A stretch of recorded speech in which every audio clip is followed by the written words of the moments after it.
اچھا، پچھلے عرصے میں نا ہم بات چیت مختلف موضوعات پر کرتے رہے، لیکن استاد کے کردار اور تعلیم کے حوالے سے ہماری آپ سمجھیں کہ بہت کم ہی کوئی ویڈیوز آئی ہیں۔ میں آج اس حوالے سے اور بالخصوص استاد کے حوالے سے بات کرنا چاہتا ہوں۔ اور ایجوکیشن جو امپارٹ کرنا ہے، ٹیچنگ ہے، پڑھانا ہے، یہ ایک سکل ہے، یہ نالج نہیں ہے۔ سکل کا مطلب ہوتا ہے کہ وہ ایک مہارت ہے، وہ سیکھتے ہیں آپ اور سیکھ کر اسے بہتر انداز سے کر سکتے ہیں۔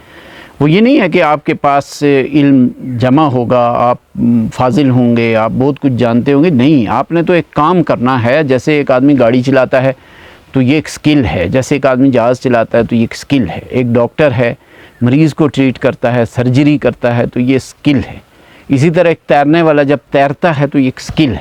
ایگزیکٹلی اسی طرح ایجوکیشن امپارٹ کرنا یعنی ٹیچنگ یعنی پیڈاگوجی جس کو کہتے ہیں، یہ ایک سکل ہے۔ اب ان ساری سکلز میں یہ مشکل ترین سکل ہے، کیونکہ باقی سکلز تو آپ دیکھیں کہ جس میٹر کے ساتھ ڈیل کرتے ہیں سوائے یہاں سے ڈاکٹر کو چھوڑ کے، اور وہ بھی کم از کم ٹیچنگ سے لوئر لیول کی سکل ہے، تو باقی ساری سکلز تو اس سے بہت کم تر لیول کی ہیں۔ سب سے ٹاپ لیول کی جو سکل ہے وہ ٹیچنگ ہے، لیکن المیہ دیکھیے ہمارے ملک اور معاشرے میں کہ واحد یہ ایک کام ہے جو بغیر سیکھے کیا جاتا ہے، یعنی سب سے چوٹی کی سکل، مشکل ترین سکل جو بہت ہی مشکل ہے، بڑی ٹیکنیکل ہے، بڑا اس میں، اور وہ بغیر یعنی ہمارے پاس کوئی ادارے نہیں ہیں، کوئی سسٹم نہیں ہے۔ یورپ کے بعض ممالک میں جہاں ایجوکیشن نے ترقی کی ہے، وہ ہر فرد کو جس نے آئندہ سکولز میں پڑھانا ہوتا ہے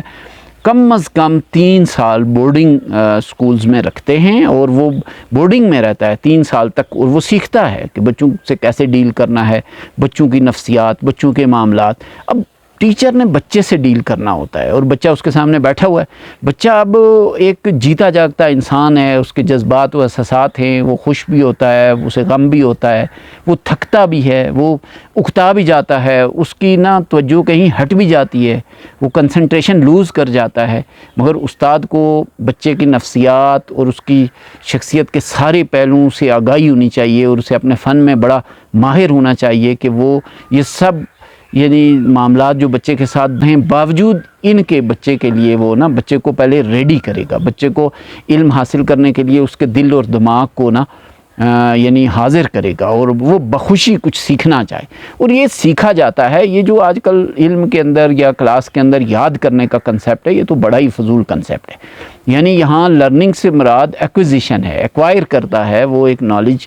گین کرتا ہے، وہ کوئی چیزیں رٹا لگا کے تو اپنے پاس ان کو نا بطور ایک کچھ یاد کی ہوئی چیزوں کے، جو یہ اگر کہیں بھی ہے اور ہے ہماری سوسائٹی میں تو ہے، تو یہ تو سرے سے غلط ہے۔ اب استاد کو اس کے کنسیپٹس بنانا ہے، تو جب اس کو اس کے کنسیپٹس بنانا ہے تو اسے تو بہت زیادہ اپنا جو آڈینس جو بچہ چاہیے وہ بہت کنسنٹریٹ کیا ہو۔ اب وہ کیسے کنسنٹریٹ کرے گا؟ ظاہر ہے استاد کو سبق کو بڑا دلچسپ بنا کے پیش کرنا ہوگا،